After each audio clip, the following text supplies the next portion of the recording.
Amém. Boa noite a todos. Que a graça e a paz do Senhor Jesus esteja permeando os vossos corações e alcançando aqueles corações que ainda não foram alcançados pela paz do Senhor Jesus. E eu quero trazer hoje uma reflexão sobre a unidade do corpo, falando da igreja como corpo de Cristo.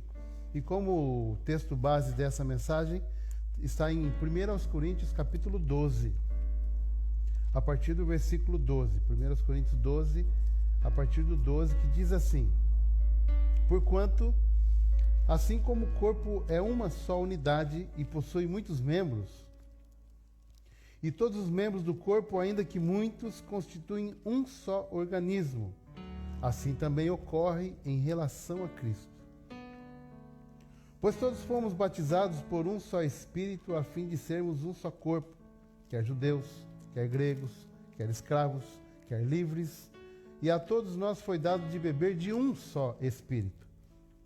Porque também o corpo não é constituído de apenas um membro, mas de muitos. Se porventura o pé disser, porque não sou mão, não pertenço ao corpo, nem por isso deixa de fazer parte do corpo. E se a orelha reclamar, porque não sou olho, não pertenço ao corpo, nem por isso deixa de fazer parte do corpo. Se o corpo todo fosse olho, onde estaria a capacidade de ouvir? Se o corpo todo fosse audição, onde estaria o olfato? Em verdade, Deus dispôs cada um dos membros do corpo segundo a sua vontade. E se todos fossem um só membro, onde estaria o corpo?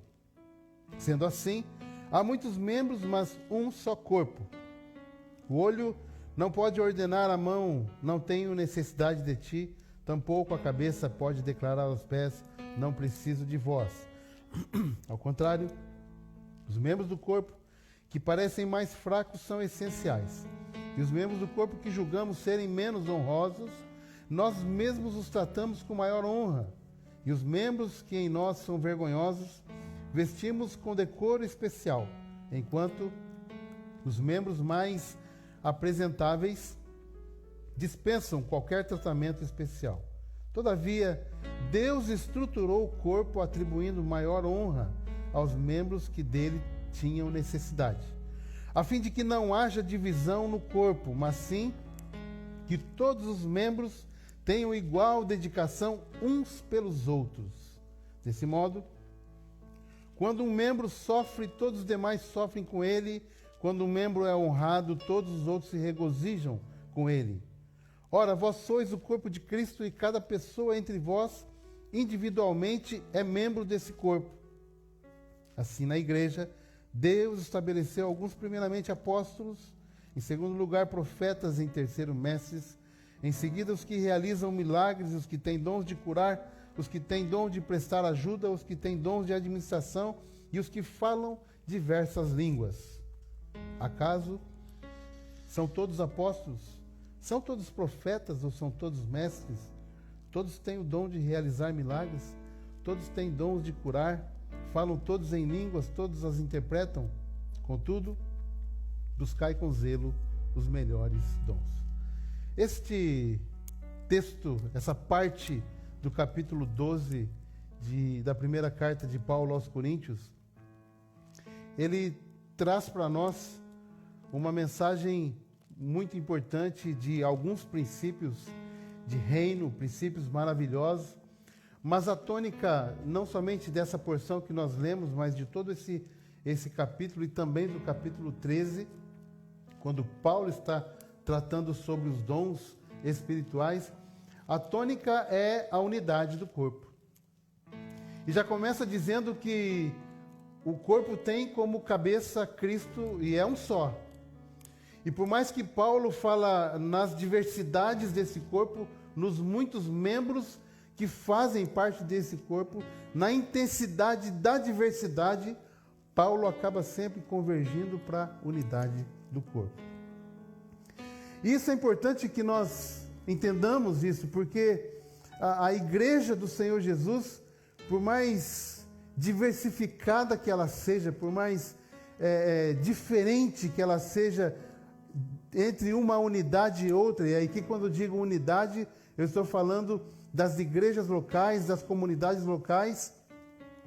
Existe uma diversidade de dons, de ministérios. Existe uma diversidade de talentos na igreja de Cristo.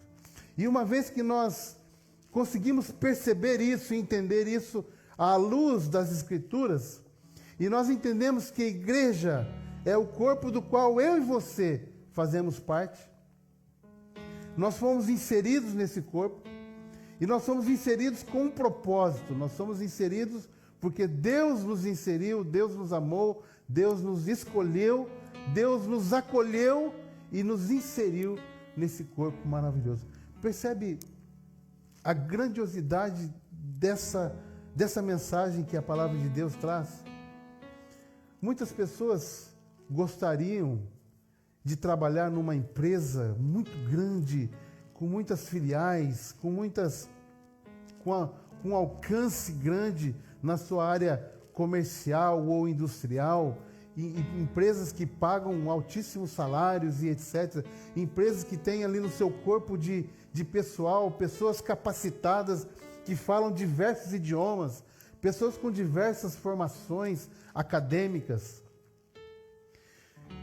E às vezes nós não prestamos atenção para a grandiosidade desse corpo, desse organismo vivo que é a igreja.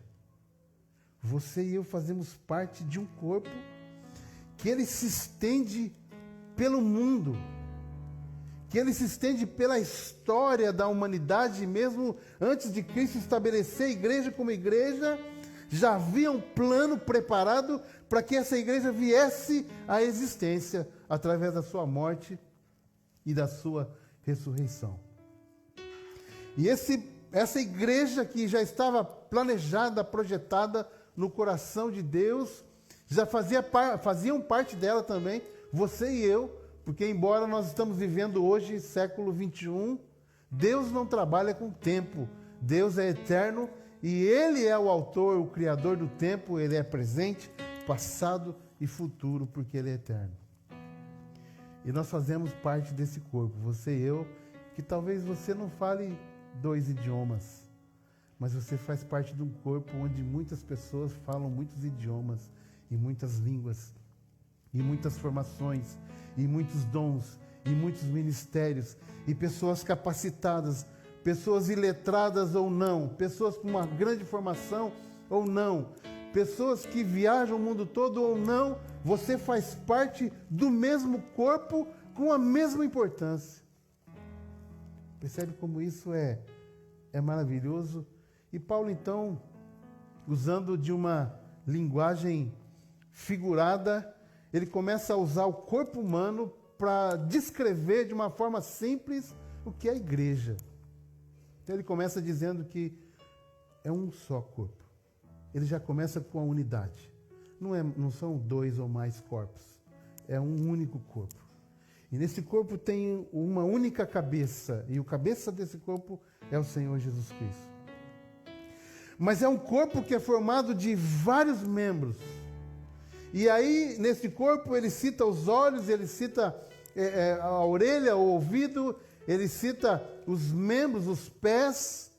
E ele deixa claro aqui que um corpo, por mais simples, um membro, por mais simples que ele seja, e por mais que ele pareça não ter grande importância, ele tem uma grande importância nesse corpo ao qual ele está ligado. Olha só que coisa maravilhosa. Jesus Cristo, ele não olha para nós, membros desse corpo igreja, como pessoas mais ou menos importância. Ele olha para nós como pessoas que foram chamadas por Deus, mediante o sacrifício de Cristo, cuja importância é a mesma. É uma importância elevada, é uma importância sublime, é uma importância que não pode ser comparada com qualquer valor terrestre, com qualquer valor temporal. Então ele começa dizendo que, ele diz que nós, membros, somos codependentes nessa relação de interdependência. Ele está dizendo assim, olha, por mais que você ou eu possa pensar que não precisa, que não precisamos do outro, nós precisamos do outro. O que seria, né, do olho sem a cabeça?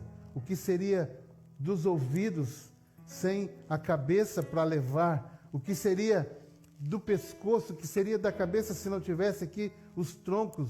O que seria das mãos sem os braços? Então Paulo está dizendo aqui com muita clareza que nós somos interdependentes.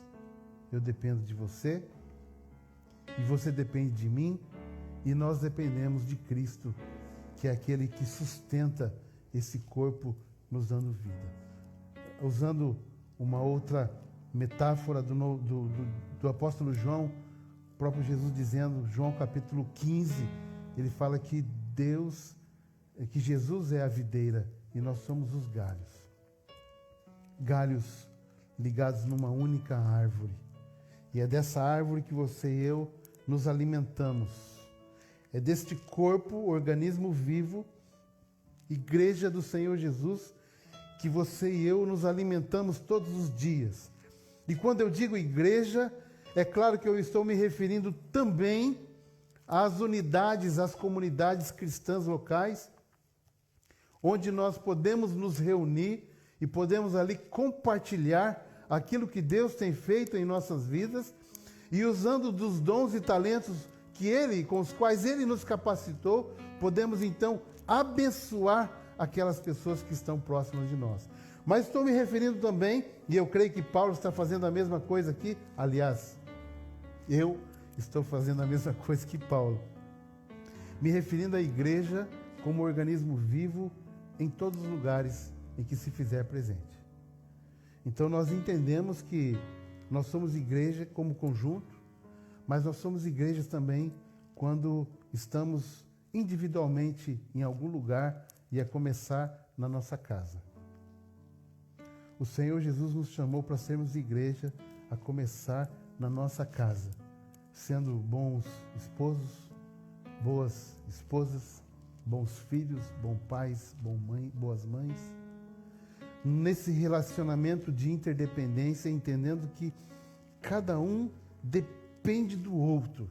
Se você fizer uma leitura atenciosa no Novo Testamento, e começar a notar quantas vezes a palavra cooperação ou cooperadores está ali registrada, você vai ficar impressionado ou impressionada. Sabe por quê?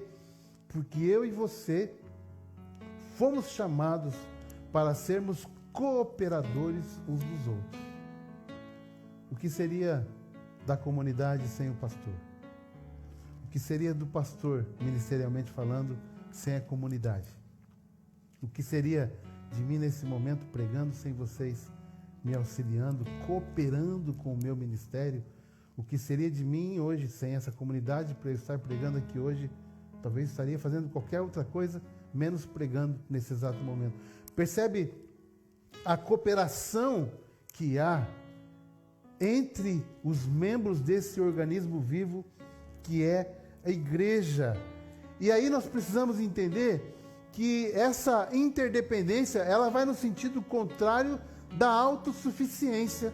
Ou seja, eu não sou autossuficiente, eu não sou capaz de gerir, de produzir, através dos dons que o Senhor me capacitou, sem que eu tenha a cooperação das pessoas que o Senhor colocou próximas de mim. Ou seja, eu preciso de você. E com muita tranquilidade eu digo que você também precisa de mim. E com maior tranquilidade ainda eu reafirmo que todos nós precisamos do Senhor Jesus todos os dias, renovando as nossas forças. E isso é importante nós entendermos que o Senhor Jesus, Ele é o líder, Ele é o cabeça desse corpo. E de novo, é dele que nós nos alimentamos, porque há dias em que nós acordamos sem saber o que fazer, sem força física, ou emocional, ou espiritual, para levantarmos da nossa cama, falta ânimo, falta disposição, Mas quando nós entendemos que o Senhor Jesus é aquele que nos sustenta, nós abrimos a nossa boca, ou mesmo sem abrir a nossa boca, nós dizemos: Senhor Jesus, tem misericórdia de mim, porque eu preciso da força do Senhor se renovando na minha vida. E assim o Senhor coloca pessoas que durante o meu dia vão me enviar uma mensagem, que durante o meu dia vão ouvir de mim, eu vou me sentir valorizado, eu vou me sentir sendo útil e produtivo no reino de Deus, e assim nós vamos nos abençoando mutuamente. E Paulo continua o capítulo dizendo que é um membro só, é uma única estrutura, aliás, são vários membros, mas é um só corpo, é uma única estrutura. E nós fomos batizados num só Espírito. Sabe o que isso significa? Igualdade.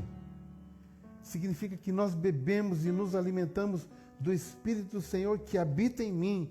Ou seja, quando nós recebemos a Cristo como Salvador, entendendo o chamado que Ele nos fez, dispostos a servir, a desenvolver os dons e ministérios, dispostos a cumprir o propósito para o qual nós fomos chamados, nós bebemos desse Espírito Santo que habita em nós.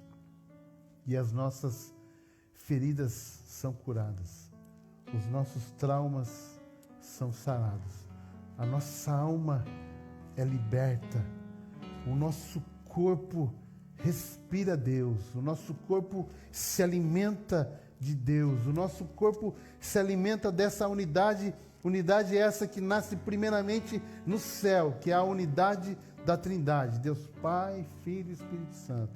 E essa unidade se manifesta nesse corpo que é a igreja. E nós então, embora com uma diversidade enorme, uma diversidade tamanha, nós percebemos que somos um. E nessa unidade eu tenho comunhão com você, e você tem comunhão comigo. E nessa unidade eu sirvo você, e você me serve. Nessa unidade nós servimos e cooperamos uns com os outros para que cada um de nós possa desenvolver o seu ministério, o seu chamado para o qual Deus fez. Deus nos estabeleceu na igreja. E quando Paulo está quase terminando essa porção, no versículo 28, ele coloca aqui que Deus primeiro, ele chamou os apóstolos, estabeleceu os apóstolos, depois os profetas. Ele está dizendo assim que a igreja é um organismo que, embora haja uma diversidade de dons e talentos, existe uma organização. E no outro texto, ainda em Coríntios, Paulo fala que Deus não é Deus de bagunça. Deus é Deus organizado. Sabe o que isso significa para nós? Que a comunidade que você e eu fazemos parte, ela precisa refletir a organização celestial. A comunidade que você e eu faz parte, ela precisa refletir a organização da Trindade. Deus Pai, Filho e Espírito Santo. Sabe o que significa mais? Que a família da qual você e eu fazemos parte, na sua família, você precisa refletir, essa família precisa refletir essa organização que nasce primeiramente nos céus. É o pai sendo pai, o esposo sendo esposo, a esposa sendo esposa, a mãe sendo mãe, os filhos sendo filhos, os pais sendo pais. E parece que eu estou falando aqui algo que não faz sentido, como eu diria, como chovendo no molhado, mas nós vivemos dias em que os papéis nas famílias parece que estão trocados, parece que não há mais aquele valor de cada um sendo desenvolvido, pai, como esposo, e assim sucessivamente. Isso significa que a organização que nasce primeiramente no céu, que deve ser refletida na família, muitas vezes está comprometida pela falta dela.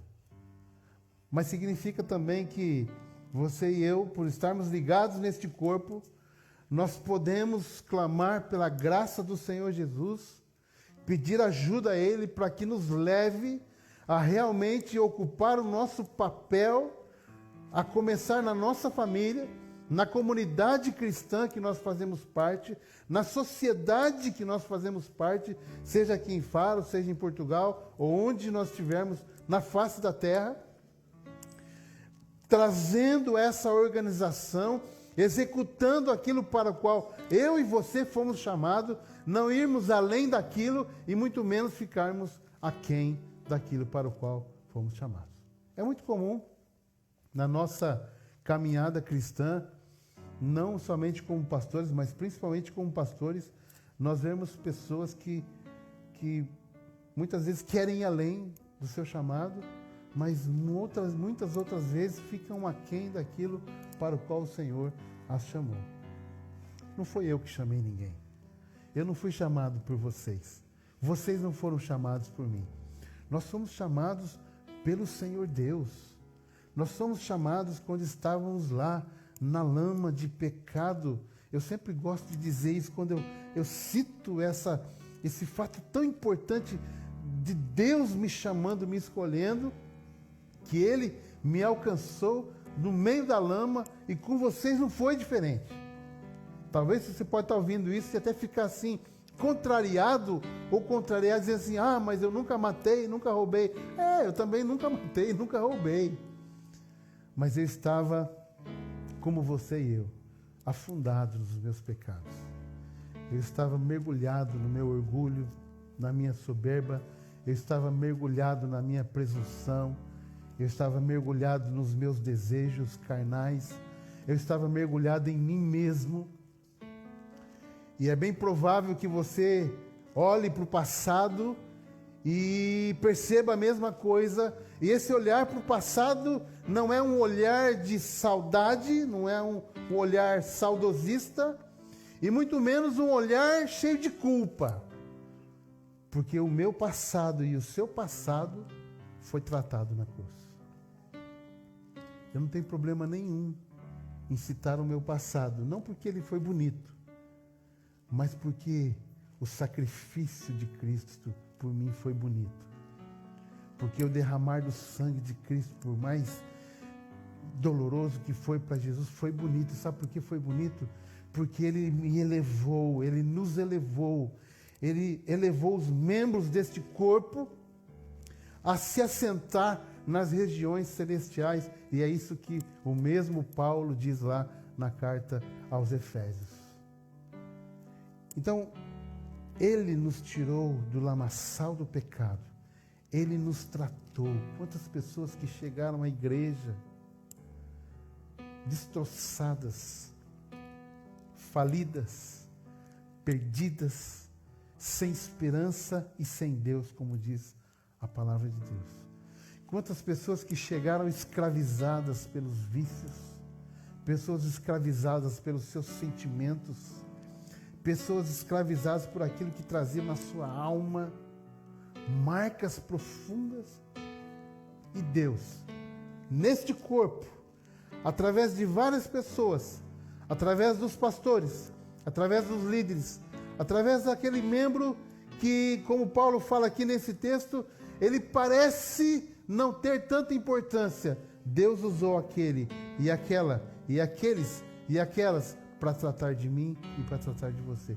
Percebe de novo como é precioso o valor desse corpo, como é precioso o valor dessa unidade, como é precioso e grandioso o poder desse corpo em exercício, o poder desse corpo agindo na face da terra. E enquanto eu estou pregando aqui, pessoas estão sendo abençoadas, pessoas estão pregando lá na Ásia, estão pregando nas Américas, estão pregando em todos os lugares da terra, e pessoas estão nascendo hoje no Evangelho, e pessoas estão morrendo por causa do Evangelho. Todavia, o corpo existe, o corpo cresce, o corpo se desenvolve, e o reino de Deus nessa terra, ele vai cada dia mais ganhando e sendo vitorioso para a glória de Deus, o nosso Pai.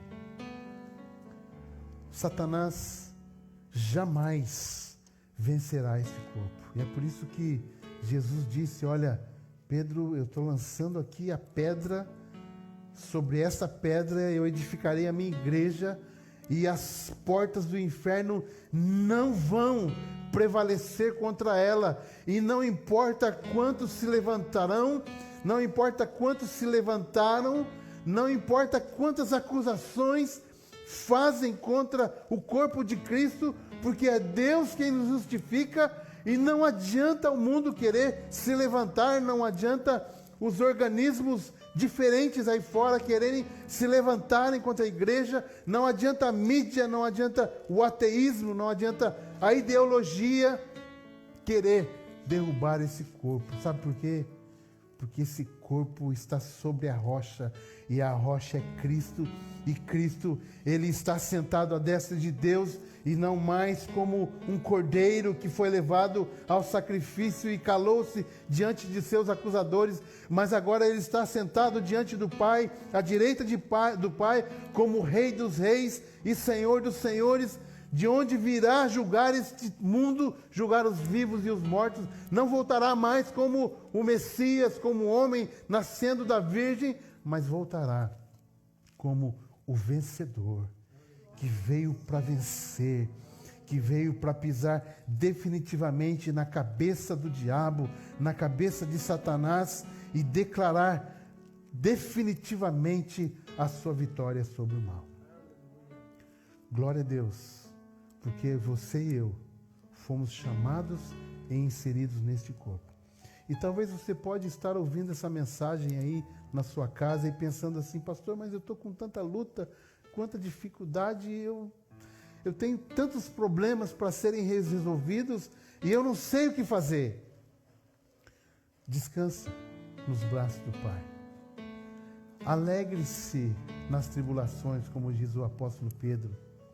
Regozije-se nas tribulações e creia que o fato de você e eu termos sido inseridos nesse corpo, isso vale mais do que qualquer bem que você pode ter visto ou venha a ver nesse mundo, nessa terra. Creia que Deus está consolando o seu coração e Ele é quem abre ou abrirá as portas que você precisa, levando para você talvez a cura de uma enfermidade física ou emocional ou espiritual. Ele quem supre as suas necessidades. Eu quero terminar essa mensagem com o texto também de Paulo aos Filipenses, quando ele diz que o meu Deus, segundo as suas riquezas, suprirá todas as vossas necessidades em glória. Com esse texto, com a convicção de que estamos inseridos, firmados nesse corpo, continuaremos então caminhando, cooperando uns com os outros para a glória de Deus, o nosso Pai. Que o Senhor possa abençoar você, e eu quero convidar você a orar comigo nesta hora. Feche os seus olhos onde você estiver. E eu quero te convidar a, nesse momento, agradecer a Deus por ter inserido você nesse corpo de Cristo. E se você entende que ainda você não está inserido neste corpo, você pode pedir a Ele, dizendo que você reconhece a Cristo como seu Salvador, e pedir a Ele que insira você nesse corpo maravilhoso que é a igreja do Senhor Jesus Cristo. Pai, muito obrigado, Senhor, pela Tua palavra que renova a nossa esperança. Obrigado por todos os atos que o Senhor já fez em nosso favor, que o Senhor está fazendo e que o Senhor ainda fará. Obrigado, Senhor, porque o Senhor é a nossa força, o Senhor é o nosso rei, é o nosso cabeça, o nosso líder maior, e o Senhor tem nos sustentado. Eu te agradeço por cada pessoa que está ouvindo essa mensagem e por aquelas que ainda ouvirão. Que a provisão do Senhor possa encontrar cada um de nós, suprindo-nos, Senhor, segundo as nossas necessidades, mas acima de tudo, segundo a Tua boa, perfeita e agradável vontade. Ó Deus, abençoe todas as pessoas que estão nos ouvindo pela internet, presencialmente também, que o Senhor esteja fortalecendo cada um de nós. E obrigado, Senhor, por ter nos chamado, nos amado e nos acolhido, mediante o Senhor Jesus Cristo. Em nome de Jesus. Amém. Amém. Que Deus abençoe a todos vocês, em nome do Senhor Jesus. Obrigado, pastor Júnior, pela oportunidade.